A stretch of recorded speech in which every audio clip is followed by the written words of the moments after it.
আনুষ্ঠানিকভাবে দেশের ছাত্র রাজনীতির পরিস্থিতি জটিল এবং উত্তপ্ত করে তুলছে জাতীয়তাবাদী টেম্পোস্টান দল, ছাত্রদল, চাচ্চু পার্টি। শিবিরের সাথে ছাত্রদলের কিছু সংঘর্ষ অনিবার্য।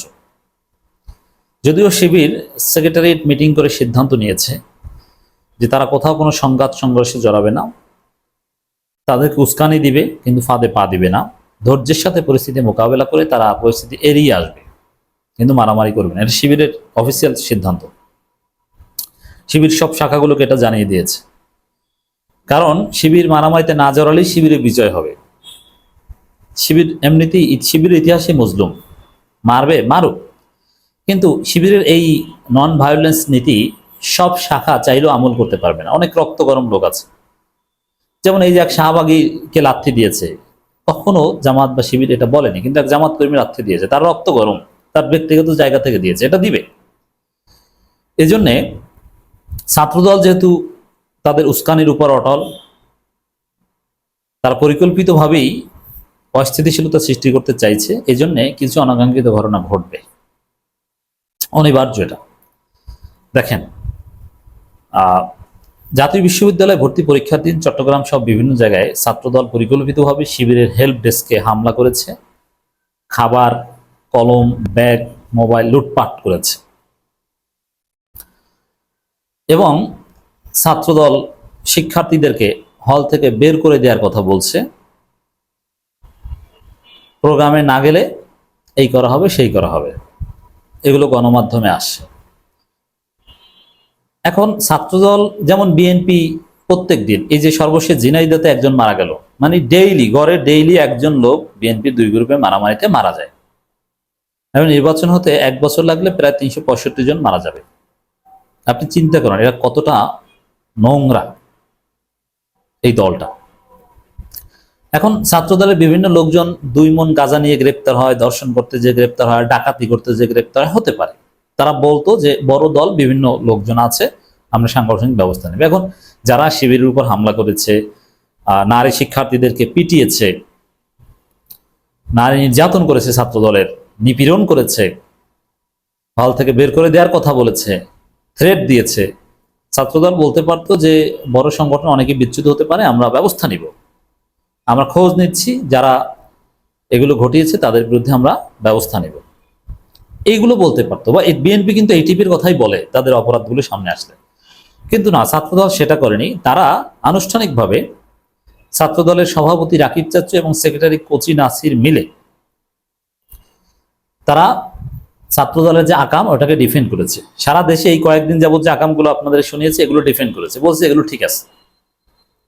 কি বলছে?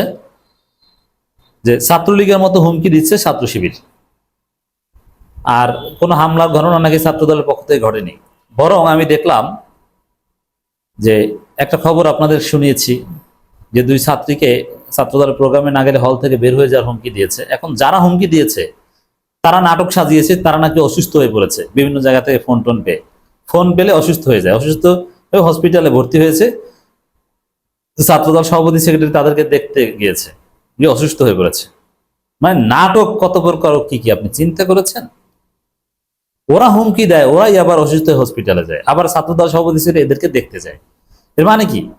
এই আকামগুলোকে, এই উস্কানিকে, এই নারী নির্যাতনকে ছাত্রদল আনুষ্ঠানিকভাবে সমর্থন জানালো, এগুলোকে ডিফেন্ড করলো। এই ডিফেন্ড করাটা পরিস্থিতিকে জটিল করে তুলবে। শিবিরকে মেরেছে, আবার শিবিরের বিরুদ্ধে কথা বলছে ছাত্রদলের কেন্দ্রীয় নেতৃত্ব। এটা অনিবার্য একটা পরিস্থিতি তৈরি করবে। এর মানে ছাত্রদলের কোনো রাজনীতি নেই। এই জন্য অস্থিতিশীল পরিবেশ তৈরি করে ছাত্র সংসদ নির্বাচন বানচাল করে এখন তাদের রাজনীতি। খবরটা একটু আপনাদের দেখি। ছাত্রলীগের মতো ছাত্র শিবিরও হুমকি দিচ্ছে বলে অভিযোগ করেন ছাত্রদলের কেন্দ্রীয় সাধারণ সম্পাদক নাসিরউদ্দিন নাসির। তিনি বলেছেন, অতীতে ছাত্রলীগের সন্ত্রাসীরা যে ভাষায় হুমকি দিতেন, সে ভাষায় এখন সাদিক কায়েম এবং ছাত্র শিবির ঢাকা বিশ্ববিদ্যালয়ের সভাপতি হুমকি দিচ্ছেন। সাংবাদিকদের এক প্রশ্ন যাবে, কথা বলেন, ওই সাদিক কায়েমদেরকে তারা ভয় পায়, ফরহাদদেরকে এরা ভয় পায়, ভয় পেতে হবে, হুমকি না, হুঁশিয়ারি। হুঁশিয়ারি এবং হুমকি এক না। সাদিক কায়েম এবং ফরহাদের পোস্টে স্পষ্ট উল্লেখ ছিল, যদি এই ফেসিবাদী আচরণ, সন্ত্রাসী কার্যক্রম বন্ধ না করে তাহলে তাদের পরিণতি হবে ছাত্রলীগের মতো। এখানে হুমকি হলো কি? এটা তো কন্ডিশনাল।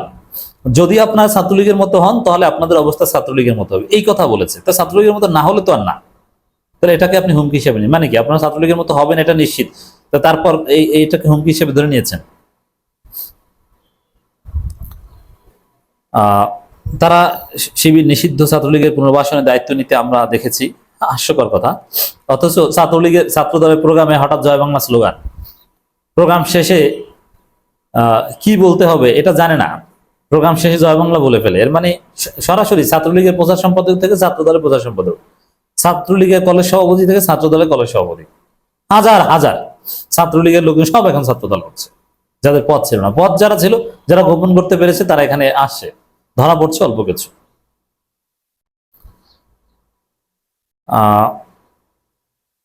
তিনি বলেন, চট্টগ্রাম কমার্স কলেজে যে ঘটনা ঘটেছে এর পরিপ্রেক্ষিতে শাহবাগের ছাত্রলীগ ছাত্র শিবির যে বক্তব্য দিয়েছে এটা খুবই অনাকাঙ্ক্ষিত এবং খুবই দুঃখজনক।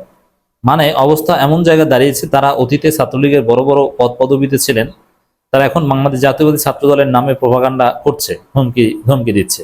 অর্থাৎ ছাত্র শিবির ঢাকা বিশ্ববিদ্যালয়ের সভাপতি যিনি ছাত্রলীগের পদ পদবিতে ছিলেন, পরে আগে আমরা দেখি সাদিক কায়েম যিনি নিজেও ছাত্রলীগের একাধিক পদে ছিলেন।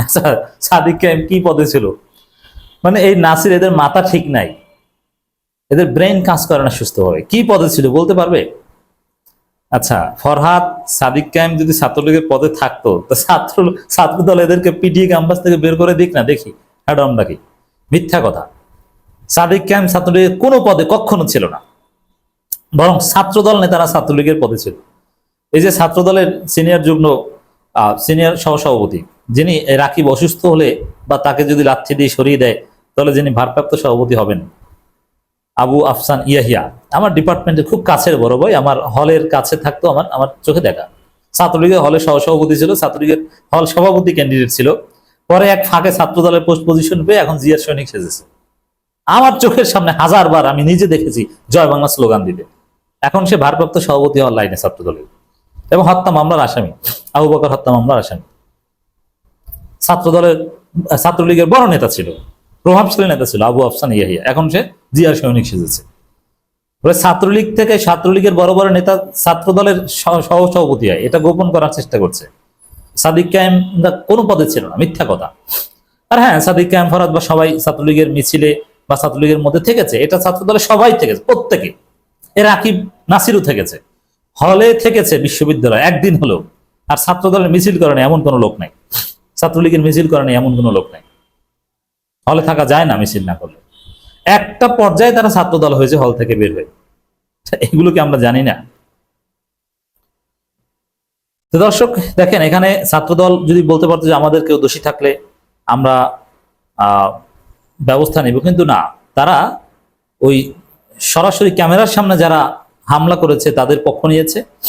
আর ওই নাটক, এক ছাত্রী নাটক করে হসপিটালে ভর্তি হয়েছে, তাকে দেখতে গিয়েছে, তিনি নাকি ট্রমার মধ্যে। এর মধ্য দিয়ে ছাত্রদল কার্যত তাদের উস্কানিকে আনুষ্ঠানিক রূপ দিল এবং একটা সংঘর্ষ অনিবার্য করে রাখলো। তবে পরিণতি এটাই যে ছাত্রলীগের মতো পালাতে হবে ছাত্রদলকে।